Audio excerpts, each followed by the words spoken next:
Et bonjour les amis, j'espère que vous allez bien, que vous profitez aussi de ce soleil là comme moi, un peu de la nature. Voilà, je vous fais cette vidéo pour vous parler un peu de mon ressenti aussi, et puis des choses que, ma façon de le voir, qui peut apporter quelque chose, et vous proposer de participer à des prochains événements que j'organise aussi. Donc ma façon de voir, elle est que ce que je vois, c'est qu'il y a beaucoup de mouvements autour, il y a beaucoup des fois de conflits, il y a des peurs, et puis je pense que personne n'est épargné. Et on nous demande, pour moi, on nous demande, voilà, en tout cas, ce qui est conseillé, on va dire, c'est de revenir au centre, de retrouver ce calme à l'intérieur, même si c'est pas évident et que je me l'accorde déjà à moi-même d'arriver au centre. Mais après, moi, surtout, ce que je crois, c'est que là, on revient dans la matière. Pour toutes les personnes là voilà, qui étaient comme moi, qui sont comme moi, connectées, où on sait qu'il y a d'autres choses qui nous guident de beaucoup plus grand. Mais de toute façon, qu'on croit ou pas à l'invisible, à quelque chose de plus grand, pour moi, on nous demande de revenir à des bases. Et la base, c'est quoi? C'est la communication. Déjà apprendre à se connaître, déjà apprendre à écouter nos émotions. Et moi, je l'ai vu encore dernièrement, en fait, il y a tellement de non-dits, on ne sait tellement pas exprimer, en fait, nos émotions, mais j'en fais partie, et pourtant, j'étudie tout ça depuis des années, et en fait, d'avoir l'émotion qui monte, de l'exprimer à l'autre, et de recevoir et d'échanger, mais on est des handicapés.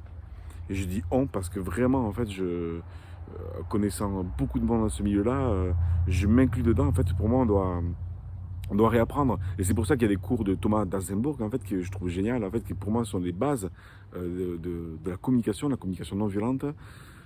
C'est déjà, on doit réapprendre à communiquer en nous, en famille, pardon, avec des amis, autour de nous, avec des gens déjà avec qui déjà ça se passe bien.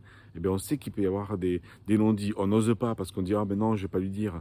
Et tout ça, ces non-dits, ça crée pour moi le, le gros bordel de ce monde, excusez-moi du terme. Mais donc pourquoi je parle de ça? Parce que c'est mes convictions, j'apprends aussi, je continue à apprendre, et j'apprendrai encore.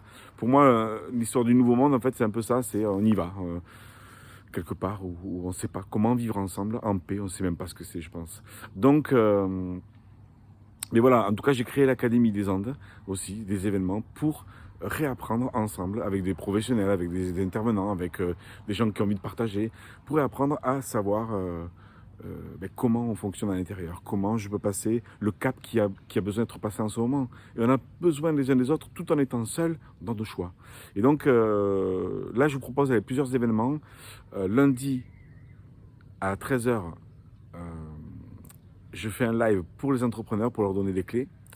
Ce lundi-là, lundi 10 octobre. Ensuite, le 22 octobre, le 21 octobre, je serai à Brive pour faire mon One Am Show, la première. Alors là, on va aller s'éclater. Je vais aller vous partager mon histoire de vie avec la guitare, le tambour, avec des rires, avec des émotions en tout cas. Et j'espère qu'à travers mon histoire, ça va sûrement vous réveiller quelque chose, vous révéler quelque chose. Le lendemain, le 22 octobre, à Brive-la-Gaillarde, on fait un atelier. Je suis avec Sophie Aymar, là, en fait, qui sera avec moi en organisation. On va aller, je vais vous parler de clairvoyance, comment développer sa clairvoyance. Et le lendemain, l'après-midi, on va aller voir comment améliorer sa relation à l'argent. Et le prochain événement avec l'Académie des Andes, avec notre partenaire, le château de Capéran à Fontenille, le 5 et 6 novembre, il y aura Marie Vogeleisen, qui est kinésiologue et qui viendra nous parler et vous faire toucher du doigt l'estime de soi. Qu'est-ce que c'est, comment la travailler, comment la développer. Ça va être un atelier hyper pratique et ludique. Et le lendemain, le dimanche 6 novembre, sera Julie Claire, qui est sophrologue et qui va nous parler de la respiration, avec des petites surprises, des ateliers que vous allez pouvoir aussi retranscrire chez vous. Voilà, l'Académie des Andes, c'est ça. On entreprend ensemble et on y va ensemble vers un monde, j'espère, plus harmonieux. Je vous embrasse et à très vite.